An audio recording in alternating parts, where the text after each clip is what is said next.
Chennai RK நகரில் திரும்ப திரும்ப பொய் பிரச்சாரத்தில் ஈடுபட்டால் தக்க பதிலடி கொடுக்கப்படும் என வடசென்னை வடக்கு மாவட்ட கழக செயலாளர் திரு வெற்றிவேல் எச்சரிக்கை விடுத்துள்ளார். செய்தியாளர்களுக்கு பேட்டியளித்த வடசென்னை வடக்கு மாவட்ட கழக செயலாளர் திரு வெற்றிவேல், அதிமுக அவைத்தலைவர் மதுசூதனன் சில சமூக விரோதிகளை வைத்துக் கொண்டு இழிவான காரியங்களில் ஈடுபட்டு வருவதாகவும் இது மிகவும் கண்டிக்கத்தக்கது என தெரிவித்தார். வயதுக்கு மீறிய செயலை மதுசூதனன் திரும்ப திரும்ப செய்து வந்தால் தக்க பதிலடி கொடுக்கப்படும் எனவும் அவர் தெரிவித்தார். நேற்று இரவு ஒரு 7:15 மணி இருக்கும். சட்டமன்ற உறுப்பினர் அலுவலகம், அண்ணன் டிடிவி அவர்களுடைய அலுவலகம் 6-6:30 மணிக்கு மூடிடுவாங்க. இருக்கும்போது யாரும் வராமல் இந்த மதுசூதன சில அல்லக்கைகளை காசு கொடுத்து அந்த அண்ணா நகரில் கெஞ்சா விற்கிறான். அவன் இல்லிசிட்டாக ஒரு நம்பர் லாட்ரி ஓட்டுறவங்க, அம்மா உணவகத்தில் வேலை செய்கிற சிலர், இவங்களுக்கெல்லாம் ஆளை செட் பண்ணி சட்டமன்ற அண்ணனுடைய சட்டமன்ற அலுவலகத்தாண்ட ஒரு 10-15 20 ரூபா நோட்டை தூக்கி போட்டு 20 ரூபா கொடுத்தாங்க வரல அப்படின்ற மாதிரி இது போன்ற ஒரு மதுசூதனன் தூண்டிவிட்டு இது போன்ற பல வேலைகளை இழிவான வேலைகளை திரும்ப திரும்ப செய்து கொண்டிருக்கிறார். வயசுக்கு ஏற்ற மாதிரி நடந்துக்கிறது இல்லை. அவர் ஆர்கே நகர் மக்களை பற்றி அண்ணனுக்கு தெரியும், எனக்கு தெரியும். அந்த மாதிரி ஒரு விசுவாசம் உள்ள மக்களை எங்கும் பார்க்க முடியாது. அவர்களை எந்த சூழ்நிலையும் எந்த காலகட்டத்திலையும் உயிருள்ளவரை நாங்கள் ஏமாற்ற மாட்டோம்.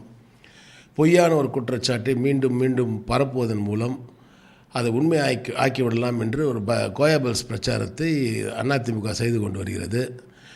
அதிமுகவினுடைய முடிவு காலம் எழுதப்பட்டுவிட்டது.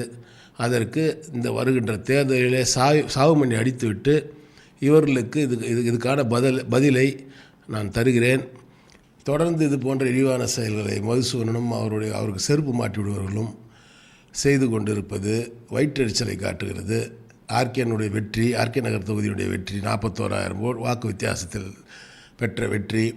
இப்போ நாடாளுமன்ற தேர்தல் கிட்டத்தட்ட மைண்ட் செட் பப்ளிக்கை பொறுத்த வரைக்கும் ஒரே தலைவர் அண்ணன் டிடிவி தான். இந்தியா முழுவதும் மோடிக்கு எதிர்ப்பாகவும் தமிழ்நாடு முழுவதும் இந்த கூட்டணிக்கு எதிர்ப்பாகவும் ஒரு மனநிலை வந்துவிட்ட சூழ்நிலையில் இந்த வயிற்றெரிச்சலில் இது போன்ற கீழ்த்தரமான காரியங்களில் ஈடுபட்டு கொண்டிருக்கிறார்கள். இதை நான் வன்மையாக கண்டிக்கிறேன். நீங்கள் இன்னைக்கு 20 ரூபா நோட்டு இங்கே கிழிச்ச போட்டீங்கன்னா இத்தனை பேருடைய லிஸ்ட்டும் எங்ககிட்ட இருக்குது. எத்தனை பேர் இங்கே இன்னும் கொஞ்சம் போட்டாங்க.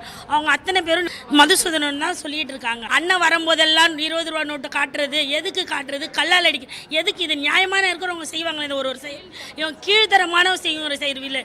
இது அரசியல் இல்லை. அரசியலில் நியாயம் இருக்கணும்.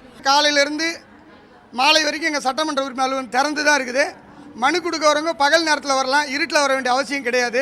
ஆர்கே நகர் பகுதியில் 5 வயசு குழந்தையிலேருந்து 50 வயசு ஆயா வரைக்கும் அவர் தான் எம்எல்ஏவாக இருக்கணுன்றாங்க. அவரை நாங்கள் தினசரி போய் சந்திக்கிறோம். எங்களுக்கு எந்த குறையும் கிடையாது. உங்களுடைய பாராளுமன்ற தேர்தல் பயத்தை இந்த மாதிரி காமிக்காதீங்க. பாராளுமன்ற தேர்தலில் நீங்கள் வச்சிருக்கிற கூட்டணி மட்டமான கேவலமான ஒரு மோசமான கூட்டணி. ஒரு ஓட்டு கூட உங்களால் வாங்க முடியாது. தமிழ்நாடு கூட எங்கள் மக்கள் செல்வருக்கு பேர் இருக்குது.